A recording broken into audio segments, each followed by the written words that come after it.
the Mike on Much podcast. I am your host, Mike Veerman. I'm here with my friend and trusty producer, as always, Max Kerman. Max, what's going on? Not much.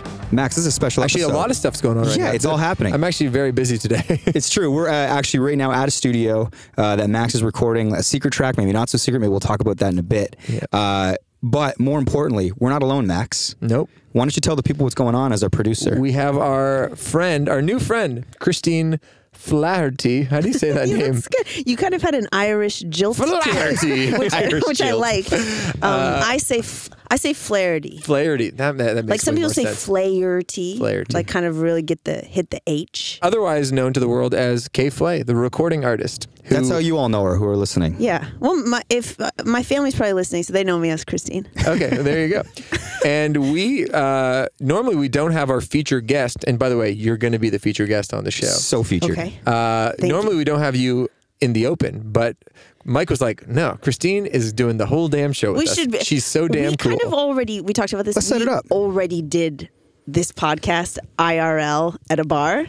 Like last week.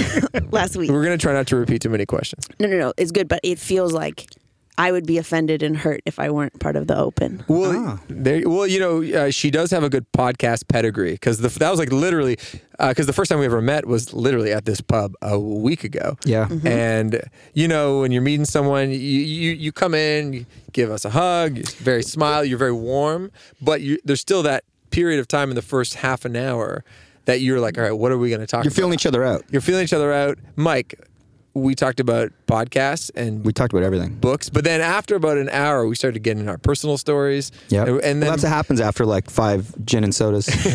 But then by the end of the night, we're like, I think we're best friends. Yeah. So essentially, we might as well set it up. So Max, you're like, oh, there's like sort of like a mutual friend. She's on tour with Mother. What are you doing tonight? I was like, well, I'm staying in the city. I was in Toronto. I was like, I'm just going to probably like watch the Raptors game at a bar. And you're like, why don't we meet up with my friend? I'm like, okay, cool.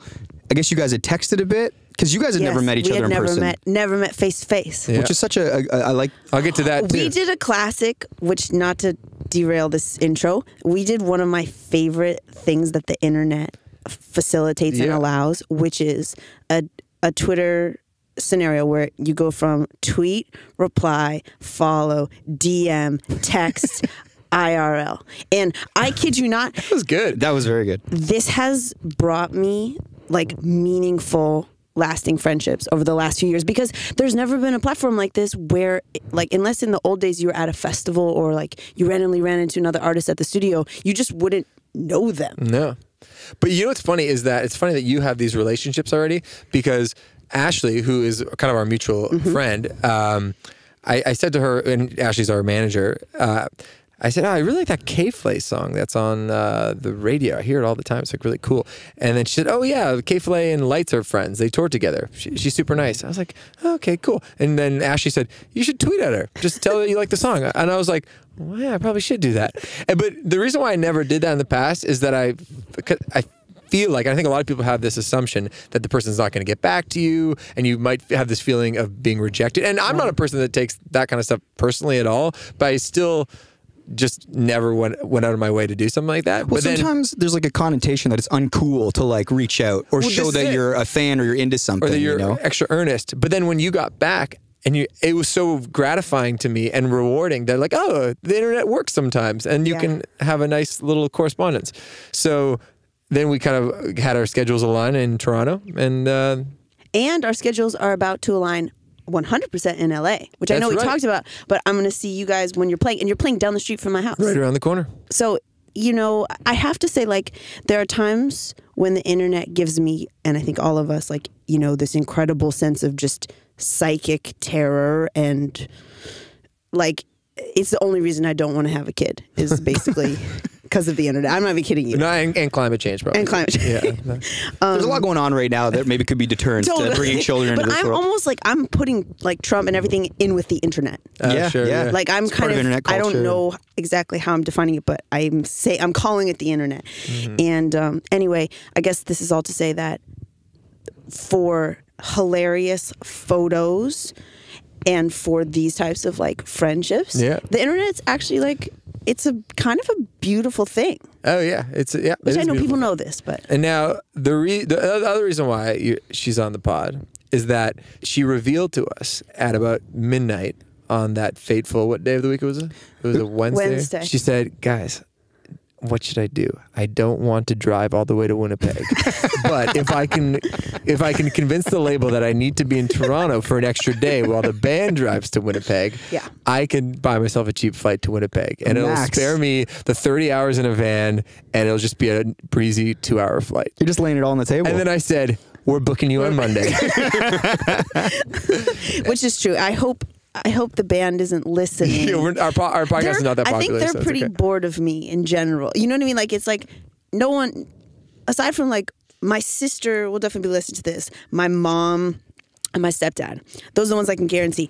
Other than that, I don't know if anyone who knows me personally is like at all interested in hearing me speak in a public forum. That's kind of the way I feel about. So we have this crew of friends. We refer to ourselves as the Champagne Boys. Not seriously. Are these the people you were telling me about? Like, yeah, the kind of morons. Dan, yeah, all and those. Shane, or something. Oh, you remember all wow, you're impressive. Yeah. Shane's actually on this pod, so he's not here with us. But when you listen back when this episode goes live, after we're done talking, there'll be a segment where he comes on and probably talks about The Bachelor or not being able to go to the bathroom properly. Well, yeah, he's It's an ongoing segment with him. Yeah, that's going on with him. But anyway, I feel the same way about those guys. Is that even though just maybe some people in Hamilton or in Canada, like what I say has meaning Right. to my friends, they're like, I am just a moron for the most part. I mean, a lovable idiot. Yeah, of but, course. Yeah. But that's important. That's why I hang out with them. If they put me on any pedestal, I'd be out. So Yeah, I think, well, that's always, I've always kind of felt that unless you had some sort of really, really horrific childhood, in which case, like, you have every right to eschew, like, all members of your past life and just, like, start again.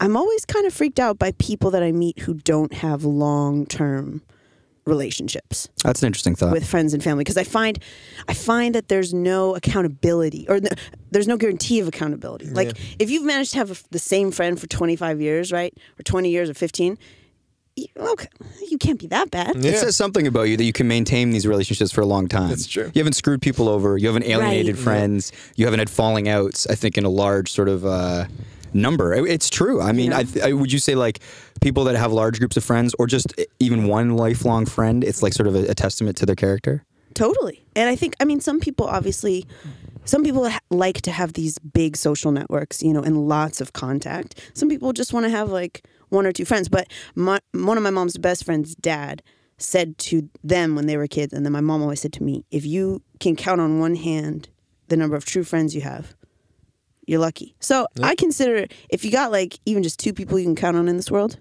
Yeah, it's pretty lucky. One of my really good friends growing up, his mom said to him once that I think we were probably in like middle school or something, and she was like, look around at your group of friends. She was like, none of them will be at your funeral.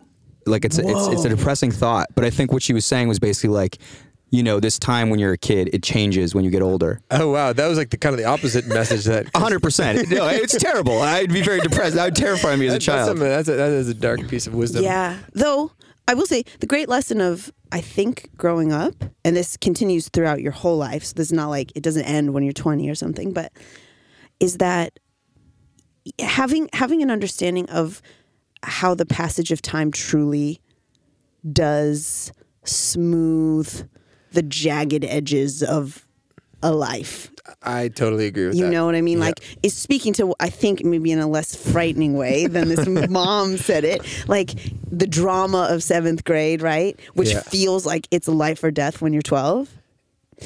I totally agree. It's like step back for a second. But when you're a kid, you don't even, you haven't been alive long enough to even understand. All right. Well, this is actually a good segue because the one thing I want to talk about in the open, and because I have to get back into the studio in a minute because the band is actually recording stuff right now. But is this idea of, because we've all made music and you have a record coming out. By the time this podcast comes out, it will be out. I want to talk about experiences in the studio because to that point, you can get in the craziest dumb arguments over like a kick drum placement in like one part of the verse. And then you have it in like a philosophical conversation for like 45 minutes about like, well, really, the thing is that it kind of has a Phil Collins connotation to it. Well, and then really it's like if you just put a clap over top of that snare, no one cares anymore. So I want to know how was recording this new record? And this is not to jump the gun on Not at all. It's a good question. But, and I say this as someone who's a little stressed out right now because I'm recording with the guys right now. And her record's called Everywhere is Somewhere, coming out April 7th. Exactly. That's correct. And the song that Max talked about that he loves so much is called Blood in the Cut. That's right. Which, if you haven't heard it, I'm sure you have. It's bloody Will well that be on the everywhere. record? It appears Okay, on good. the record. And it's everywhere. And it's around, especially in Canada. Oh yeah, Canadians love it. Canadians, thank you. Yeah. That's the name of my next album. Canadians, thank you. It's a political record. No, but actually, what you're saying, I think, really does resonate because I feel like for me, and it's a little different because I'm not in a band, and I feel like I talk to my friends in bands, and because ultimately I just kind of am like, this is what I want. Yeah. It's called like, K.Flay. It's called K.Flay, I think is how you pronounce exactly. it. Nailing it. So I think with this new record, and actually part of the reason it went so smoothly was that I actually kind of stopped worrying about some of that, and my whole focus became the spirit in which it was recorded. What does So that less mean? about like specific tones, because I've struggled, and we can maybe talk about this later, but about like I started out rapping and in that complete world, and I've been shifting like forever, undulating that a word? ad nauseum. Undulating? Yeah, it's like Undulating. the ocean undulates. The way cool. waves go back and Learning forth. something new, Yeah. guys. Yeah. This is good. So, and I think I was having questions, maybe not about a kick or snare tone, but about like, should I be rapping? Should I be singing? Should there be a guitar? Should there not be a guitar? Like, why am I doing this? This is wrong. This guy says it's right. I should do this. You know, that kind of thing. Yeah. Yeah. And on this last record, it was just like for Blood in the Cut, that it started as a riff. So I was like, well, that's a rock song then. Fine, let's go. Yeah. Oh, Do interesting. you know what I mean? Instead of like, well, should I like do a weird like rap thing, or should it be like, it kind of like the way I felt at the beginning of writing it, I just followed that. Totally. You know, one of the things, because I hate like the detail-y part of the recording process, but if you can be a person that zooms out and just like, does the spirit work? Does the spirit of the song make people feel good? Like, does it move someone in a way? And it's hard, and it's very easy when you're in the minutia of each little part to go down the rabbit hole and to get really stressed out. But if you can zoom out and just say, oh, no, this either feels good or doesn't feel good, one or the other. Yeah. And that's why I'm actually like, there's some bass being tracked right now. I'm like, I don't even want to be there because I'm just going to lose my mind. But I can go in a half an hour and just go, oh, that feels good. Or maybe there's a couple of things I tweak. Yeah. But if I'm there and I'm like looking at each little note that's being played, I lose perspective. But Well, think about, as a final note to that, what helped me like adopt this perspective is when I think about my favorite records, it never has anything to do, pretty much, with like quote unquote how it sounds. It's just like how it makes me feel. Yeah. And that's sort of, I was trying to like use that as my like north on the compass. Well, I was, I don't know if I referenced this in the last podcast, but there's a great interview with Max Martin, who I'm sure you know. I know Max, not personally. Sorry, but he's it sounds like he's my friend, my cousin, Max. my Yeah. cousin Max Martin. And for our listeners, he's written basically 50% of the pop hits that you've heard from 1998 to today. Yeah. He's credited with producing or co-writing. And when he shows a person a new song, he's just looking at their body. It's like, did they check their phone by the time the second verse got there? Like, how are they viscerally reacting to it? And I thought that was a really interesting, because at the end of the day, like, that's like how people viscerally react to it is what counts. Wow. Mike, when you were in a band, because Mike was in a band with his brother and another set of brothers, do you have any particularly turbulent or sweet recording session memories? Well, you know, as the singer, Max, you kind of just hang. You like, there's a lot of waiting around. But I think when I was in a band and it was a real thing, and you know, we had a record deal and we were touring and all that, I don't know if I was too stressed out. I cared too much about the details. I would be the guy that would annoy everybody by getting in a 50-minute conversation over like a guitar note, or like, do we need that drums, or why are you putting an effect on my voice? It doesn't feel authentic. I think I might have been too neurotic to like sort of hang at a high level, because I take everything so it would be so heavy for me, because it all matters so much. But this kind of goes back to the point you said, that, you know, about being in middle school and something seeming like the end of the world, and then once you become an adult, you just realize that so many things don't matter anymore. Actually, there's a great quote that's like, you know, when you become an adult, you have more problems than you did when you were a kid. It's just you're so much better at dealing with them that it doesn't feel like that. Yeah. Because you have the tools to sort of handle everything that, or things that come your way. I think if we had done like a second and a third album and gone on, I think I would have settled in. But that first record and sort of the stress of like literally. The first time is the hardest. Yeah. How did you take, because Mike's brother is my roommate. And Right. and Greg, how would you describe Greg as like a personality type? Like a little general. He's a little asshole general. Oh, okay. He's opinionated. He's opinionated, but also has like kind of like cool guy taste. He's got great taste. That's got the great thing. taste.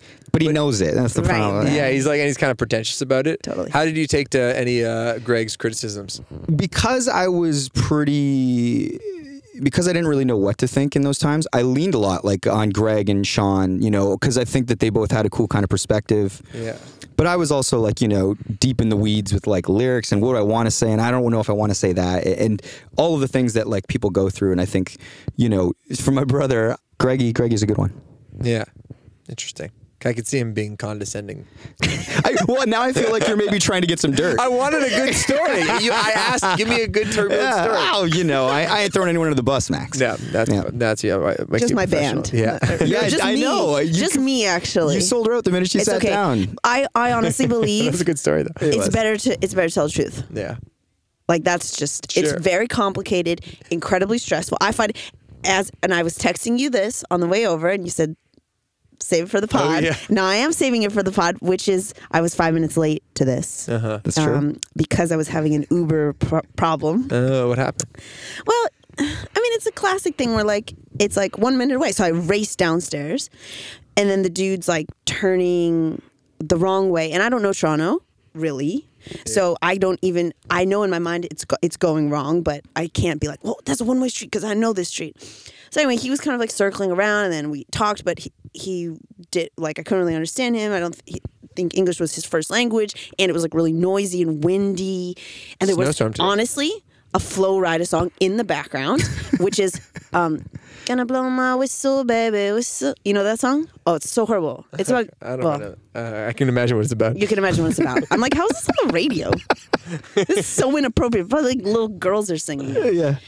Anyway, point is, I said I was going to be 5 minutes late, and you said no worries, and I said, but I'm worrying all the time. Yeah. In all caps, you wrote it as well. And it's true. Yeah. I'm very worried, and I'm so worried that lying is not feasible because it would just add to the pile of worry. The worries, yeah. Yeah, And it's more work because you got to remember what you lied about. that's what I mean. Lying is so stressful. Yeah. Okay, I have to go Okay, back yeah, in the get out of here, studio. Max. We're going to hit that intro music, Oh, is that what we're going to do? and then we're going to get to the feature chat with K.Flay. Let's do it.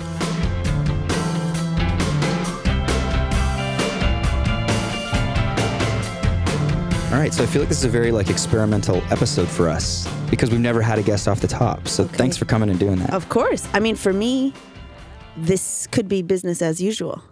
Like, isn't it weird when you're in a pattern and somebody else doesn't know your pattern? Yes, I get what you're saying. So you're saying like you would normally come in, hang out, do a radio show, but for us, it's kind of a weird rhythm thing. But you're like, I'm just rolling. This is the rhythm. It's the only rhythm I know. Yeah. Rhythm Nation, Janet Jackson, So you keep doing Michael word Jackson, association. Scream, which is interestingly, someone was pointing out to me, a song about political disenfranchisement. It's very science fiction-y video though. They're in like a spaceship, Yes, and I at one point they're remember playing that. tennis. I think. Yeah. It kind of reminds me in a way, at least in my mind, of that Jamiroquai video, Yeah. which is a great video as well. Also, great song. Great song. So, as we were saying off the top, this song, Blood in the Cut, is doing extremely well. You have this new album coming out. I guess overall, is Blood in the Cut sort of the biggest song you've had to this point? Definitely. I mean, it's the only song really I've ever had on the radio. When that's happening, when things are like kind of like moving in a way that maybe they hadn't before, what's different about the process? Or is it just kind of like, shit, I just go with the ride because you don't know any different? Well, I think if this were happening to me right when I began my career, I would be pretty overwhelmed and like maybe trying to change my ways to adapt. But because I was on a major label, left, started my own label, put out a record on that. Now, again, I'm on a major label, and there have been so many kind of changes and like, I guess like such insane like hopes for the future and such demoralizing, crushing developments that at this point, I'm like just kind of unfazed in a good way by anything. So if good things happen, I'm like, okay, we got more radio to do, maybe less sleep and more interviews and stuff like that. But I'm not letting it like consume any part of me, you know, whereas I felt like when I was at the beginning, things would consume me. Right. You know? Like almost like the joy you would feel because something's doing well, or maybe disappointment because something doesn't go as well. It's like, there's perspective now, or you're just more even when it comes to that? I think it's both. Right. I think, well, I guess part of the perspective thing too is that, you know, I've realized that so much of the happiness I derive from making music is about the actual making of it and then the performing of it, and not necessarily so much the other stuff, which can be really fun and nice, but like that initial joy after you make a song and then getting to play it live and sort of reenact that. I think those are the times I feel really happy, and those in some ways are divorced from like radio play, or obviously there's more people at the show if your song's on the radio. Yeah. Which is good. You were nice enough and kind enough to invite Max and I to the show at Hamilton Place with Mother. Thank you for coming, by the way. Thanks for having us. Great show. And it's interesting, you know, when you do those tours, you never know what you're sort of going to get, like with the Mother crowd, but it's like, I feel like people were like lit. I feel like they were standing up in a seated theater. What were you feeling from that show in particular? Well, it's coming. So the first, I guess, most of this year up until this Mother tour, I've been on a headline run in the U.S., which, you know, you kind of get into that pattern where like almost everyone at the show like is there for you. Absolutely. And especially for me in the U.S., I have like a pretty devoted, like people who've been watching me play for like 4 years, 5 years. And there's that like passionate knowledge of lyric, and you know that comes with those kinds of shows. And then transitioning to opening up at these like, and we've been playing at like beautiful venues, you know, like I was saying the first night we did Ottawa at the like National Arts Center, and it was so pretty. I was like, we shouldn't be here. We're like sewer rats. Why did they invite us? But I think, which is all to say, like, for a headline show, a lot of the energy work you don't have to do, I guess is what I'm trying to say, because there's so much coming off the crowd. When you're opening, much more like of the energy creation and work has to happen inside of you. And I think it's really good to remember that. So and I feel like crowds can sense that. Like when you're passionate about what you do, even if they don't love what you do necessarily, or they do love it, I think they respond to that. I mean, I go to a lot of live shows, and I feel like that's the main thing I notice. Your lyrics in general, you know, feel very autobiographical, you know, especially based on our hang the other night. I guess what I always wonder is when you're writing lyrics, do you ever feel like, would you ever cut a lyric because it's about somebody specific because you don't want to hurt that person? Or are you an artist that says, no, like I can't filter it because that's sort of, you know, the essence of the art? I think the answer lies somewhere in between. I don't think I would ever not say something, but I might add a detail or subtract a detail to obscure somebody's identity. I guess is what I would say. Sort of like, you know, in a news article where they're like protecting a source. Sure. That's kind of how right. So like not changing any of the information, but maybe changing some of the identifying things. Although that being said, most of the bad stuff is about me. So it's like I'm really impugning myself. Sure. It's more like self-reflective, or you speaking out to your own qualities, I guess. And I'm usually, it's like, you know, I think most of the songs tend to be about like my own doubt, my own regret, my own confusion. And it's a lot easier to talk about yourself in that way, as opposed to, sort of indicting other people for the most part. But I don't think I've ever I think, you know, I put out a mixtape called West Ghost when I was living in New York. It was like kind of like super dark, and I think a lot of people thought I was like on drugs and all this stuff, which I wasn't, although I was in a dark place. And I remember my brother was like, dude, like, are you okay? And I was like, yeah, I am okay. And then I kind of had to talk to like my close friends and family and be like, this is, I'm talking about like the dark stuff because I don't really feel compelled to be like, woke up, like 8-ounce meal, worked out. That's not, no one wants to hear that song. Right. And I don't want to write it either. It's like you're letting your sort of friends and family know it's like, this isn't a cry for help. This is just me expressing myself. Exactly. In some ways, though, is art or songwriting that? I mean, well, that's an interesting question. I feel like when I'm writing, everything is true, but it's like not true all the time. Maybe that's the best way to describe it. And I think maybe answering the question about like what is writing a song in the first place, because I think about this, I just feel like it's the same as making a table or like, I don't know. I can't really make anything aside from a song. That's the thing. Like if I could build a car, I probably would. I just don't know how. But the joy of like taking an experience that's completely inside your mind and then making a physical thing is pretty like soul affirming. Sure. So for me, at least, that's kind of the impetus. Going back, how did you get into music? Like, I mean, is it something where you had bands in high school? Did you always have an inclination to perform? No to both questions. I fell into music really unexpectedly when I was in college. And wow. Had you touched an instrument before college? I had touched a guitar and I knew how to play, let's say like passable, like I could play bar chords. Okay. But that was like the extent, and I knew a bit about what was happening. I played the trumpet for 2 years in 5th and 6th grade, I guess. Okay. And I was actually pretty good at it. I like trumpet. Like school band sort of thing. Exactly. But I got braces. Oh. And trying to play the trumpet when you have braces is you like shred your mouth. It's like a really painful, sad experience. So those are the 2 instruments I had touched and played. Which sounded kind of gross the way I said that. Yeah, it's like a Flow Rider song. I know, God.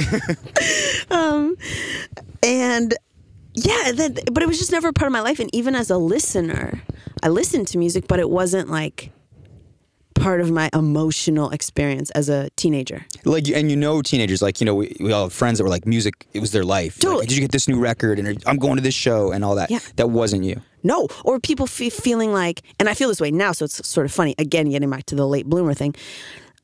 When you're a kid, you're a misunderstood kid. You feel alienated, and only this person or this song is like, that's you. That's the person who understands you. Yeah. I never had that feeling.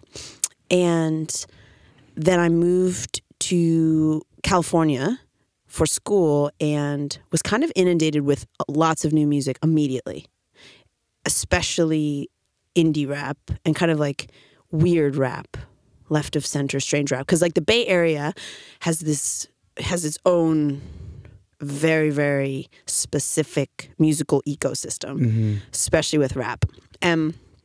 Now, school, this is when you went to Stanford, right? This is Stanford. This is university. Okay, cool. Even that, see, like it's a pretty impressive school. What's the process of getting in there? Was that like a dream school, or was that it just happened?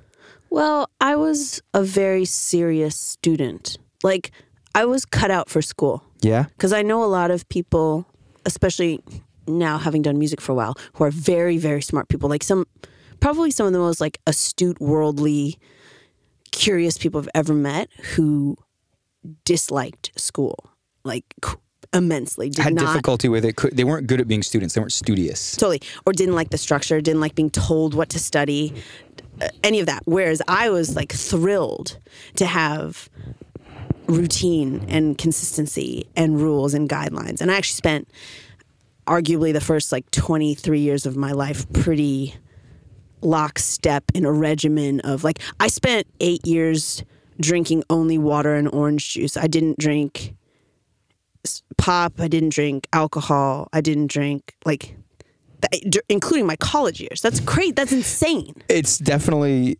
extraordinary, in a lot of ways. It's just you're not having the same sort of teen experience that most people are having in North America. Right. Did your friends find it weird? I think my friends figured out pretty early on that I was like marching to my own drum. Got you. And were cool with that. And it, like accepted me and just sort of knew like, oh, Christine's like doing this thing, like whatever. We talked a bit about it the other night, and like just even the whole like not drinking for a very long time and sort of staying out of it.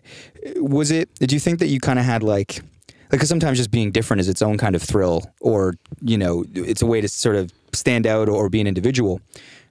Was it that, or was it like I don't want to alter myself because I'm nervous about the results?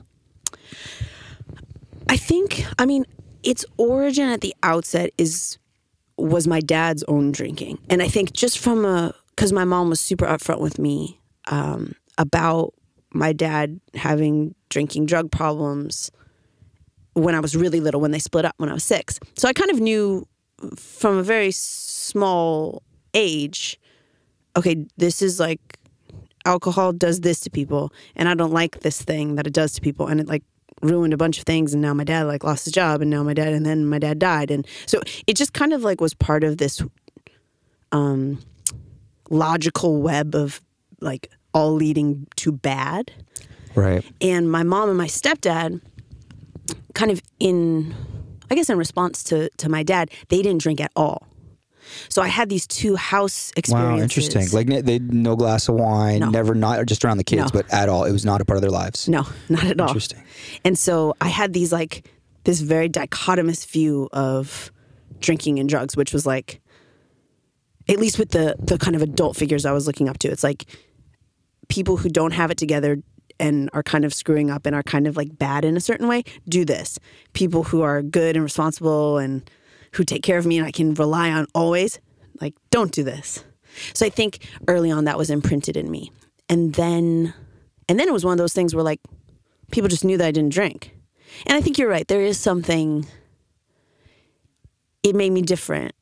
And it was this special thing about me. And I definitely had that like sort of air of superiority a little bit, you know, which I can like, I look back on and just kind of shake my head. But yeah, especially when you're like a teenager and you're just like, whatever your higher ground is and you're on it, you know, like whether it's music, like, well, I listen to this, like, ugh, you know, I think for me, I found that place in being totally sober.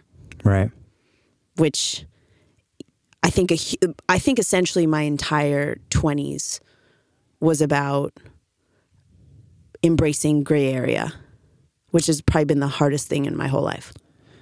The gray area meaning like the stuff that you wouldn't go near as a teenager, and then the 20s was about everything. Like, instead of saying like, well, this thing is good and this thing is bad. Got you. Nothing was for sure anymore. Exactly. Or like, well, I wake up at 9 and I do this. I like, you know, having these, I was so, and I think too, when you're a kid who has like some level of chaos in childhood, I found that just anecdotally, a lot of people gravitate to that, you know, like looking for control and looking for structure. Yeah. And the really like the latter 2/3 of my 20s was all breaking down those structures. And touring was a huge part of that. I mean, making music, it's like, how can you? There is no real structure. It's all free form, you know? It's like, it's all improv in some ways. So you go to Stanford, you start listening to music. This is when music becomes a thing in your life. Yes. How does that happen? That happens because, well, about half of the student population at Stanford is from California. So it's a very California school. I didn't really know that going into it. And I just started like becoming friends with some people who were really into music. And then my boyfriend in college was super into like, you know, Saul Williams, like spoken word stuff and like kind of like indie punky hip hop. Okay. That was all very like West Coast. And I started getting into UK grime. And I started, I think, really, again, maybe this is another way to distinguish myself. I was like, well, I'm like this weird, like, blonde girl who's like obsessed with rap now. Sure. You know? Like, it's a sort of alternative to, you're going against sort of what people might expect. Yeah. And that was the spirit in which I started making music and then started playing shows on campus, like frat parties, house parties.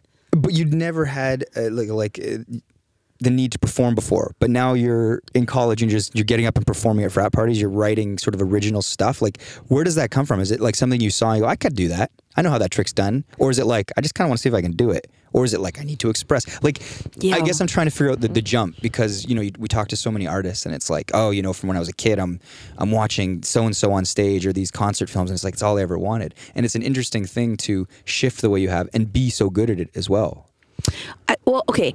I think it's really weird too. And I've thought about this. And I think on some level, I feel like if I'm looking at my life as a book, I think it does get back to structure, and that a part of me recognized early on that doing music would help me to like break free or something. But that's like, I don't know if I was conscious of that, but I sort of have to believe that somewhere in my mind that was operating. But for the most part, I actually think the whole thing stemmed from me being down. And this is a huge quality of me.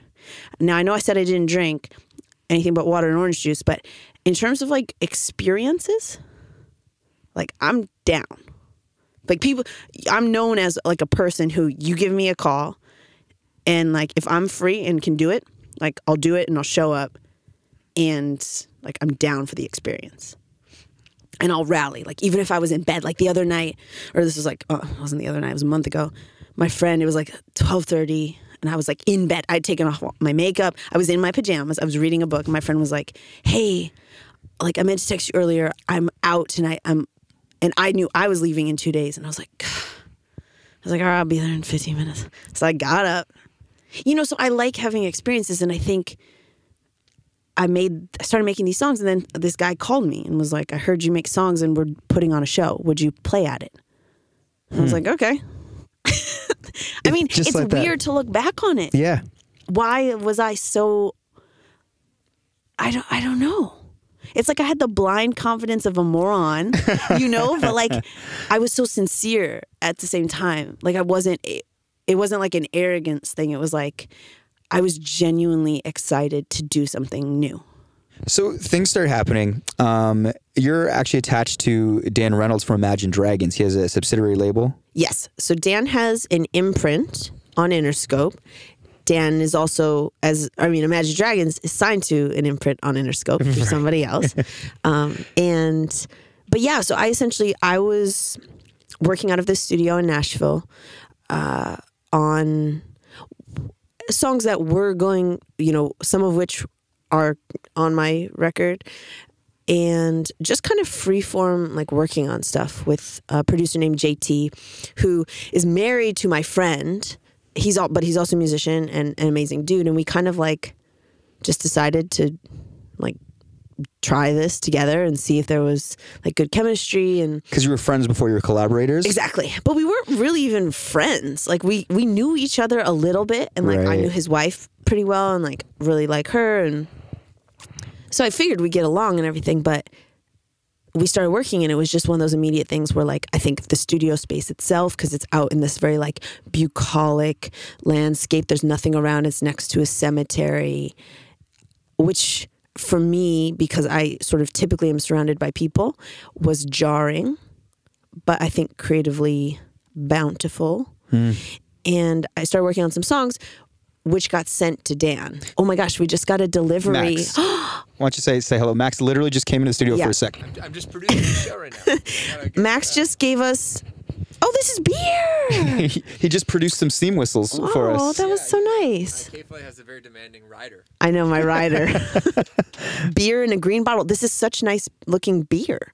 Yeah. I've never seen a steam whistle. They brew it right around the corner here in Toronto. Okay, I just took a sip of it and it was delicious. There you go. And I got an email from Dan being like, hey, I'm Dan. I'm like in this band.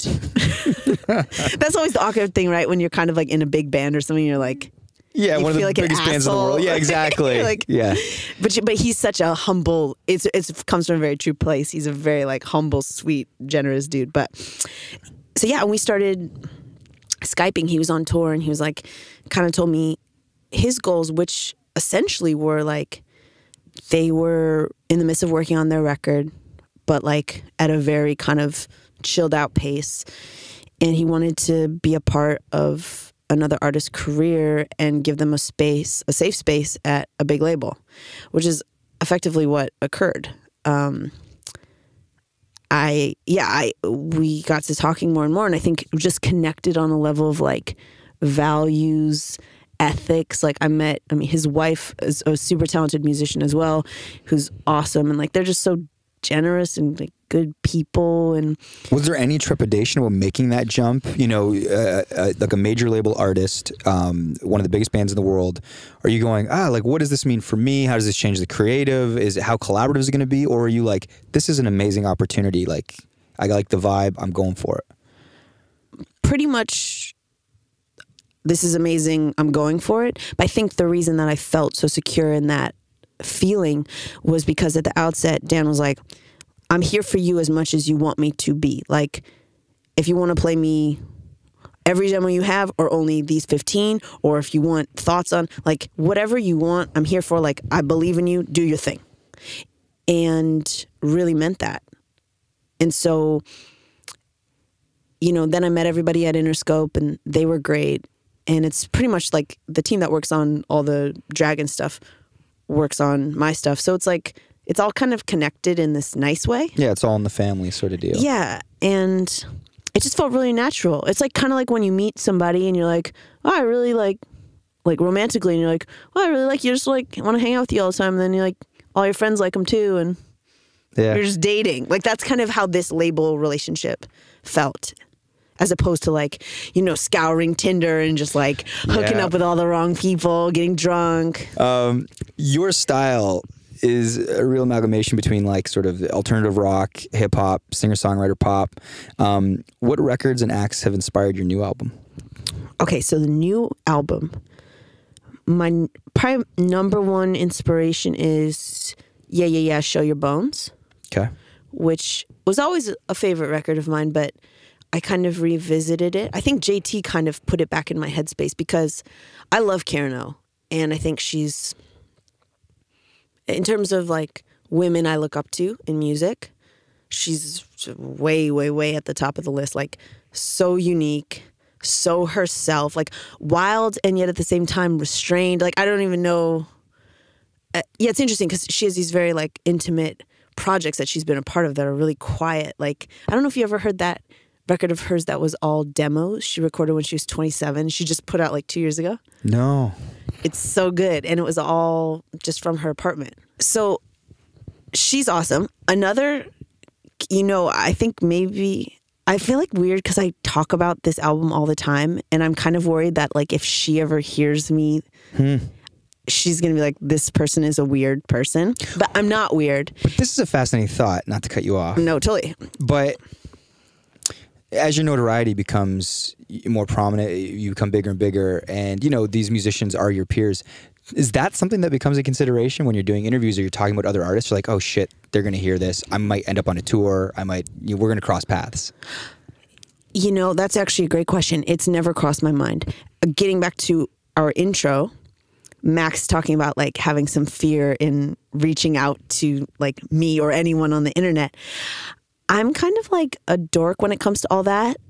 Like, I'm very open about what I like and who I like, and I'm not worried about the consequences of that. Right. But it is a weird thing because, so the thing that I'm talking about, by the way, is I'm a huge Metric fan, but I'm especially a fan of Emily Haines' solo record. And I talk about this record all the time. It came out like when I was in college. Like it's been out for a long time.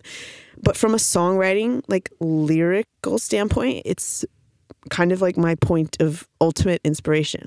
Wow. But that's why I feel like I say this all the time, and I'm like, damn, like, I'm undoubtedly I'll meet her at some point, and then is that weird? No, but it's nice, right? Because I think so. I'm not like creepy. No. I just like, you know, when you love a record. I love that record.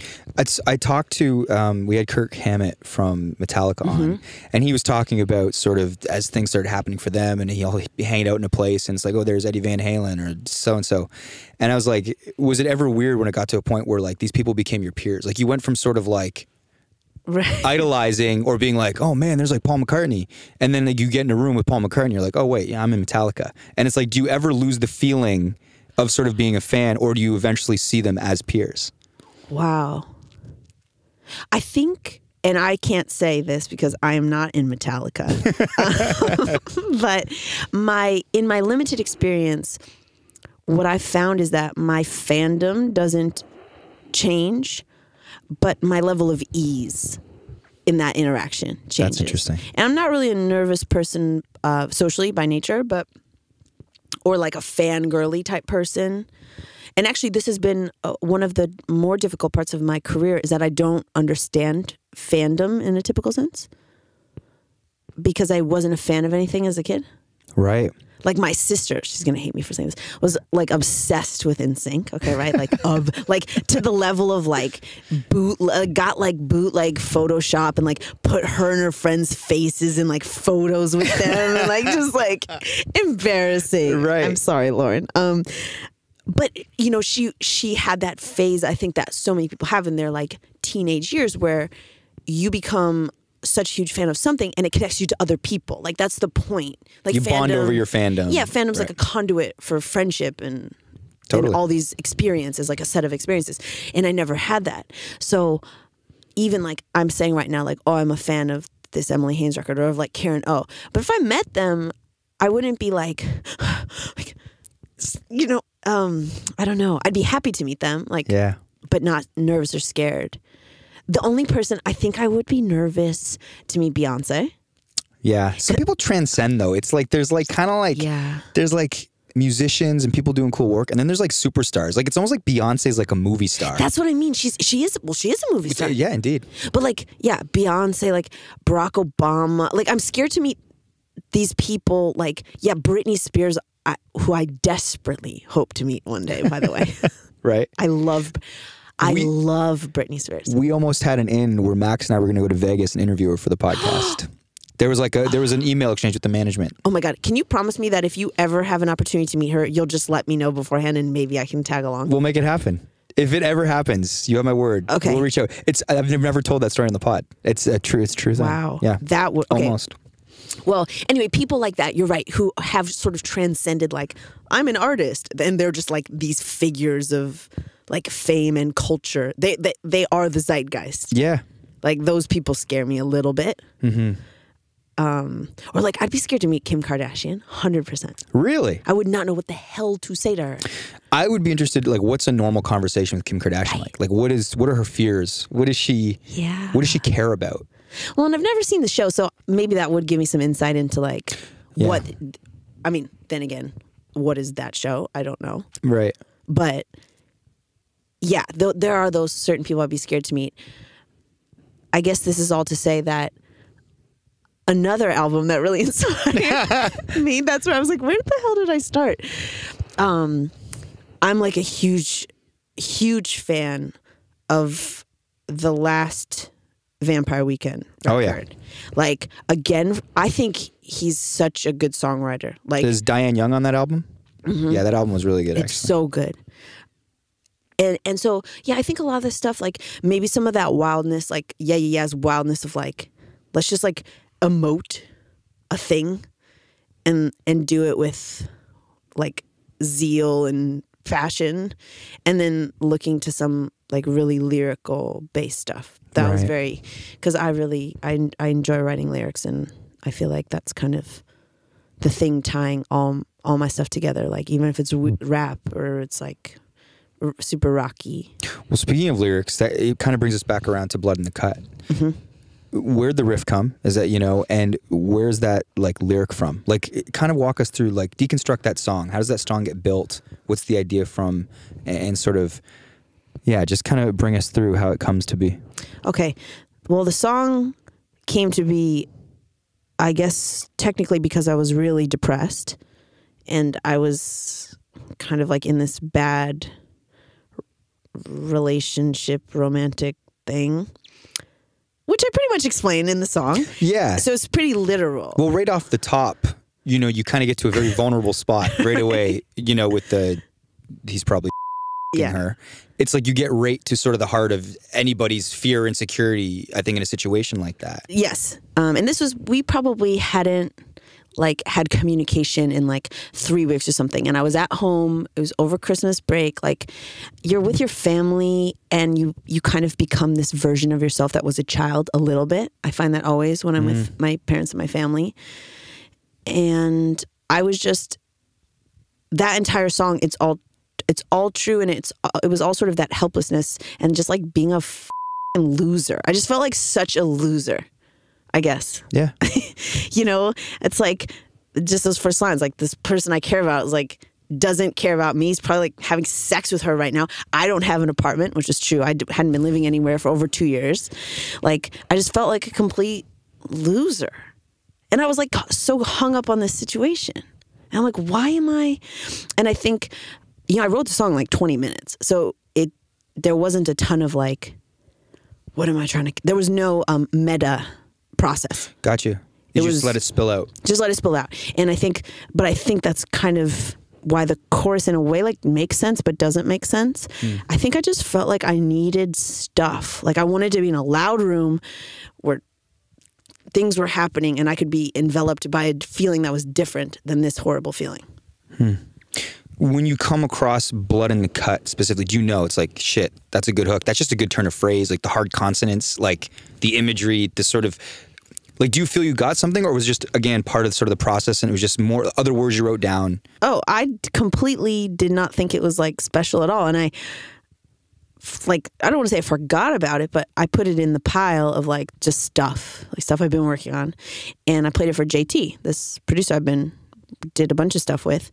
And he was like, this is good. We should like work on that one. And then I kind of went back and listened and I was like, oh yeah, I guess there's something kind of special about it, but I wrote it in such a dark period. And I had been writing all these songs about this same situation where internally I just felt like I was like a broken record. So I think it was hard for me. I needed someone outside of me to identify this song or this idea as different and possibly special. That it could stand out. Yeah. And sometimes, I mean, that's why it's nice to, I think really important to have either very trusted collaborators or a band or both or... Just fresh ears. Yeah. Because you don't, I mean, I never would have thought that song would be successful. Right. Especially given the way I was feeling at that time. But then when I recorded it, I was like super like, that guy, I'm like in a better place. I'm good. So I was very, you know what I mean? It became empowering. It's totally. And that's, I think, what's cool. To me, what I'm happy about with the song is that I think you get both sides of that experience, right? Like because I think almost all of us have been there where you just feel. Oh man, I got dumped and lived on yogurt and water for like 3 months. I like quit the band I was in because I was like, all the songs were about her. Oh God. But it's such a, I mean, God, but I think what's funny too is as much as that feeling is just utterly devastating and so awful, there's something so sweet about it. There's nothing like being heartbroken. You know you're alive. Totally. If you're feeling that low, you know, it's like when you're in it, it's like, I can't believe I can be this low. But when you start to pull out of the nosedive, you know, it can't feel anything but good when you get that low. So yeah. And I don't know, like sometimes I wonder about people that stay super even all the time and they don't have peaks and valleys. I don't know what's better. I don't either. I think it's kind of more annoying to vacillate. But speaking as someone who does, like I honestly feel like in a single day, I almost always go through the whole spectrum of human emotions. Like this morning I woke up and I was like, oh my God, like these people that I know are like going to die. And like death is like, what is that? I mean, I guess it's like before I was born, so I won't know, but like, I won't even remember all of this. And like this book I'm reading, I'm not going to remember that. And then I like went to this panic and my heart started racing and I like went in the shower and tried to calm down. And then I chatted on the phone. I FaceTimed with my friend and then I got like in this great mood and I was laughing. Like, you know what I mean? And this is all, that was 2 hours of my day. Right. And then I was anxious that I was late. Then whatever. So it's just, I think feeling a lot of things is good for making music and making other art forms or being creative. But it takes a toll. I mean, it's like, no wonder everyone's like drinking and on drugs. It's hard. Yeah. It's hard to stay even. Totally. And not to condone any of that, but I understand why. People self-medicate. Totally. It's really difficult. Lastly, Maxie wanted me to ask you this because you shared with us when we hung out last week a hangover theory. Oh, yes. Which blew Max's mind because he can't handle his hangovers whatsoever. He's like a little baby when he's had a couple. Interesting that then you guys are called the Champagne. Is it the Champagne Boys? That's correct, with a Z at the end. We're not proud of it, but...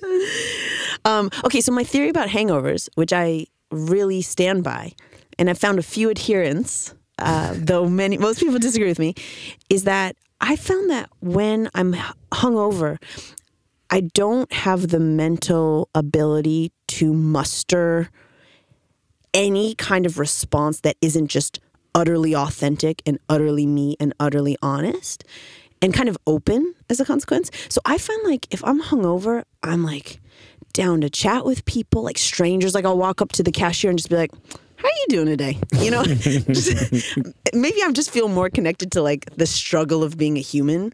And I've found that I've had some of like my greatest experiences, conversations. I've written some really, really good songs because it feels like I'm just me. There's no facade, no artifice. And yeah, like I don't even have the strength to pretend.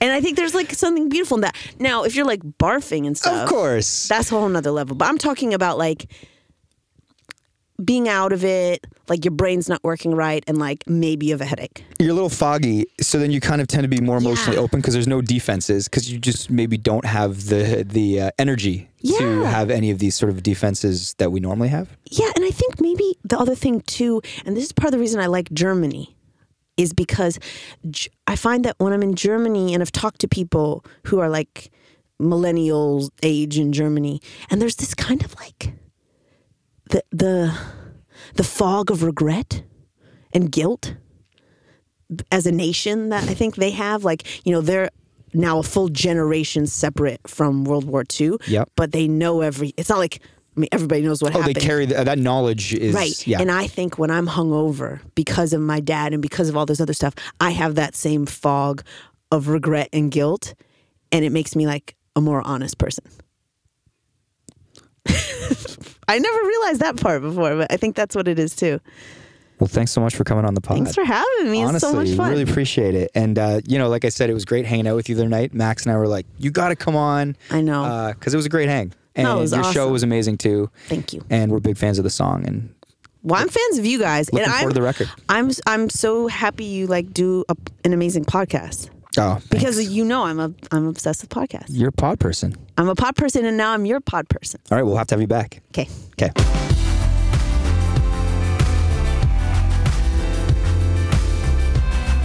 Welcome to everybody's favorite part of the episode, the dessert, here with Max Kerman and our pop culture aficionado, Shane Cunningham. How's it going? Good. What do we want to talk about? The Pepsi commercial? Lots is going on, yeah. So, you know, Pepsi recently came out with this commercial starring Kendall Jenner, where it's I'm sure you've seen it because everybody's seen it. It's all anybody's talking about as far as like pop culture entertainment. I mean, there's a lot going on in the world, but this is the thing that seems to have everybody sort of up in arms because essentially the commercial sort of appropriated like protest culture and sort of used it to sell a product, soda. What are your thoughts as our pop culture aficionado? This is as pop culture as it gets. Well, I'm obviously not offended by it. It's I don't. Well, why? The only thing offensive is kind of how dumb it was, like and cheesy. And I did find it humorous. Like I was laughing a lot when the girl wearing the headscarf, she gets mad because she can't find a good enough photo that symbolizes like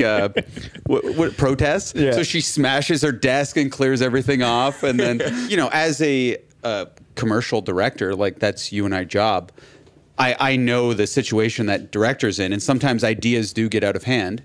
And obviously one of the most popular ideas of all time, which for commercial standards, was the Coke commercial. Like, I want to buy the world of Coke, where all people of all races and genders are getting together and singing that they want to buy a world of Coke. One of the most popular commercials of all time. Like there's a lot, like, you know, there's a fine line with humor, but there's this fine line with sentimentality even more so, that people can, if it feels cheesy, people will really call you out on that. And, you know, there's a photo where a woman's like, that came out recently. She's presenting herself to be arrested by the police, and they basically emulated that with Kendall Jenner handing the Coke. Right. So, you know, like we have meetings like we have a meeting today, for instance, and we have to come up with ideas, and there's a lot of pressure. And sometimes you just say ideas that sound good that actually aren't. And then the boss will be like, gold, write it up. And then you write it up, and before you know it, you're doing a commercial that you just said to, like, because you had to have an idea. Like, right. For instance, I was just supposed to, we were supposed to come up ideas for a commercial. I won't say the name, but I was just scrambling for an idea, and at the last minute, I came up with an idea that sounded pretty good. And then I went to write it up. I was like, this is the shittiest idea. It's so offensive to women. If I actually have to shoot this, I'm going to be in big trouble. But I have to do it because I got to pay a mortgage, you know? So you can really see how it gets out of hand. And some things, you don't know they're horrible till you do it. You do the Pepsi commercial, you've spent $2 million, or probably cost much more than that. And then it hits the airwaves. What I would love to be is like the fly on the wall in the room where like there's one person from Pepsi going, guys, I don't know if this is cool. And then there's the other person going, no, this is powerful. This is very important. This is perfect. And then the other person's like, are you sure? Like, we might get, you know, no, this is great. Like, and that person who's defending it must feel like such a moron right now. And you deal with a client too. So maybe the idea started out very powerful, very emotional. But a client like Pepsi, they want to like dumb it down and make it less controversial. First of all, one day after this is all passed, I hope someone does an oral history on this from start to finish, meaning the guy that pitched it and wrote it, to the director that had to execute it, to after it was all done and cut, and everybody's sitting in a room and they're going like, wait, what is Kendall Jenner, like, what is she thinking through this whole process? Is there any part of her that's like, this is a terrible look? I don't know. When you're in it, it's hard to understand the big picture. I'm sure she got pitched like, no, we're going to have like this Marley track. It's going to be so damn amazing. Like, it's people protesting and everything. Because like, think about all the commercials in the Super Bowl. You know, it was about unity and bringing this country together, man. It's like the country's divided, and what this commercial is going to do, it's going to show how it can like all come together, and like you get swept up in it, and then you see it and you're like, this is the cheesiest execution. I laughed out loud all the way through it, how bad it was. Well, just the protester signs, like a protester sign being so generic just to say join the conversation. It's like literally it's picking no side and peace symbols, and oh my God. And they were trying to hit everything. Like, it was just so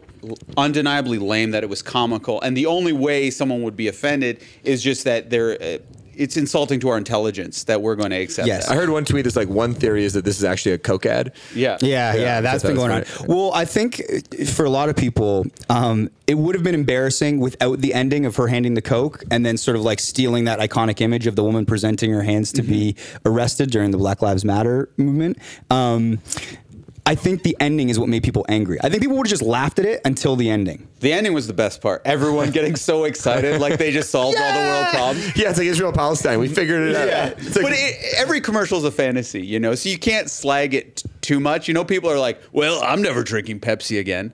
Like, I'm not drinking Pepsi just because it's too sweet, and I don't like Pepsi. But if this was a Big Mac commercial, let's say, and they handed the guy Big Mac, and he was eating the Big Mac, and it was very offensive, I'd still eat Big Macs. Like, who's people always claim that they're not affected by advertising or whatever, and now it'd be interesting to see if Pepsi's sales spike or diminish. Well, they say their stock has gone down quite a bit. I think people will stay away from Pepsi. I do. But if it was a Big Mac, like, you're a huge Big Mac fan, right, Mike? Some things are supposed to remain secret, Shane. Would there ever be anything that would offend you so much where you'd be like, well, Big Mac's off my list? There are things. If McDonald's came out like, you know, with some like racist campaign or something like that, or it's like you found out that like the owners of McDonald's were like against, you know, LGBTQ people, like, then you'd be like, okay, that's what happened. It turned out that it was like corporate policy that McDonald's refused to hire anyone that's LGBTQ or of color. Like, say they had some sort of like secret mandate, I would absolutely stop eating McDonald's. What's the chicken place? Chick-fil-A. I would just use the drive-thru more. I'm kidding. I'm kidding. McDonald's.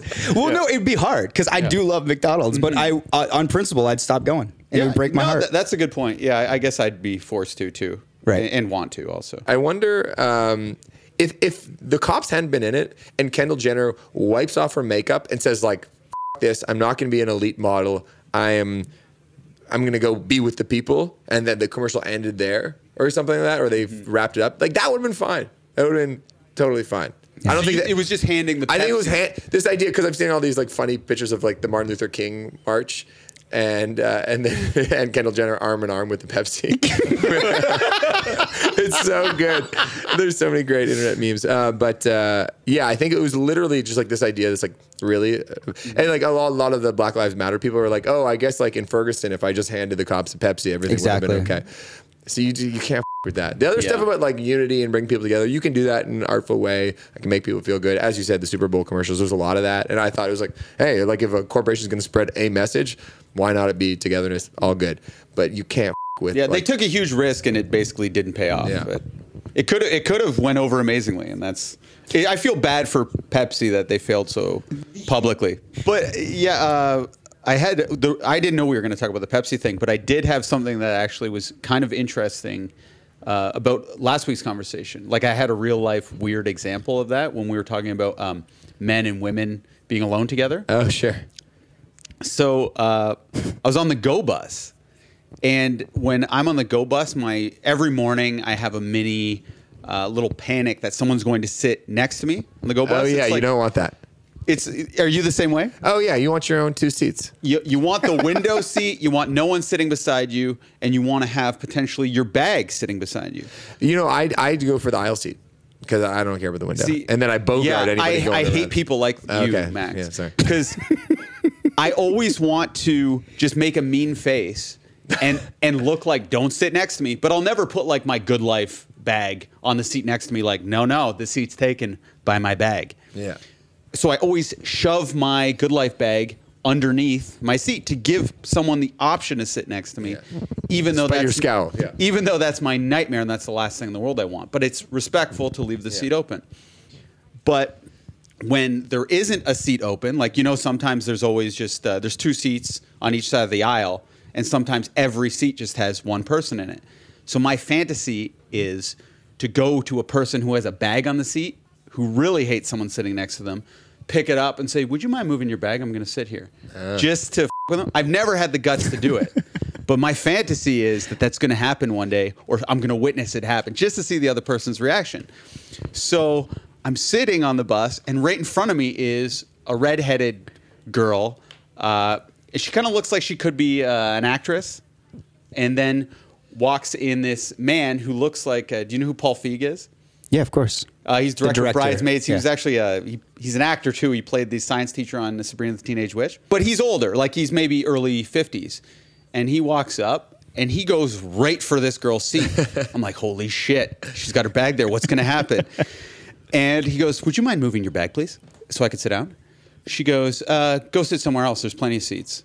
And there are other seats. Mind you, all the other seats have a person there, but there's other seats that don't have a bag on the seat. And he goes, no, there's not. She goes, go sit next to a man. Whoa. And he goes, like, he kind of reacts funny. He has like so many thoughts going through his head, but he kind of doesn't say it. He walks up the aisle. She's sitting kind of near the back of the bus where I always sit, and he starts walking to the middle. And then he thinks, no, I'm saying something. Comes back. He goes, it's 20. And he forgets what year it is. And he's stumbling. I'm like, oh no. Like, and then he goes, it's 2017. And this is bullshit. And he starts yelling to everyone in the bus. He's like, sit next to a man? It's 2017. This is bullshit. And then she doesn't know what to do. And she goes, yeah, sit next to a man. And then he sits next to a man, but I'm like, oh, I hope he doesn't sit next to me, right? Because I'm a man, kind of. Depending who you talk to. Not my wife. So at the end, I'm like, he's going to confront her when she's got to pass him. At the end of the bus ride, you got to get off, and you're going to have another confrontation because she's going to have to go from the back of the bus to the middle, and he's really going to unload because he has the rest of the bus ride To think about what he's what he's going to say, which is ideal because anytime you want to zip somebody, you always think about it afterwards. Like, oh, I would have said all this stuff. Yeah, the old jerk store. Exactly. So I can tell, and it's funny you say jerk store like that Costanza episode, because she looked like the secretary who Costanza sleeps with, the redheaded secretary in that episode. It's an obscure reference. If you know it, you know it. Look if you it up. don't, You'll get a visual of this woman. So I'm looking forward to the end of like normally I sleep on the bus, but I'm just waiting for this moment at the end. This is bus seat. So bus stops. She boots it to the front, like runs full speed, prestos it, door pops up before the buses even came to a complete stop, and runs right beside the bus and just takes off, and she's gone. And I just thought that was a really weird, awesome, interesting thing that was kind of like our conversation. Yeah. I was wondering what you guys think of that. Like, did she, like, since he's a little older, is it predatory to just pick the girl? Is she in the right and the wrong? Because I thought she was a bit of a you know what. Well, man, it's like, to me, one, it's presumptuous to think that he's trying to sit beside you because, you know, he's attracted to you or something like that. Like that, like, Yeah, that's presumptuous. maybe he likes to sit at the back of the bus, or maybe it's like once we start kind of like, there's lots of seats, and I'm going to keep this seat for my bag. I think it's ridiculous. Well, and it's funny because I do prefer to sit beside like a tiny girl. Not because they're hot, but because they're tiny. take up less space. Big guys take up a lot of room, and you're always touching them, and you're fighting for the armrest. So I would have targeted that girl too. But sometimes I don't sit beside a woman merely because I feel like the woman thinks I'm a predator or something. And I've been there too. I'm Absolutely. Like, I You don't want will to put the pass. woman in a weird position, so I'll just sit next to a dude. She also totally publicly embarrassed him and made him feel like a predator. Yeah, I know, which isn't cool on her part. What is funny is the one time where a girl targeted me and sat beside me. It's the only time it's ever happened, but she hit on me the entire time. It wouldn't stop. And I was being harassed, ironically. And that woman became your wife. she did.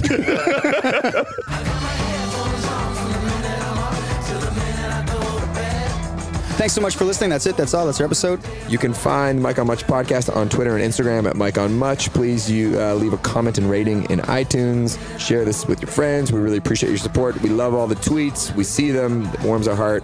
Thank you very much. Mike and Much Podcast is produced by Max Kerman. I am your host, Mike Veerman. Thanks to Shane, as always. See you next week if we don't die on the weekend.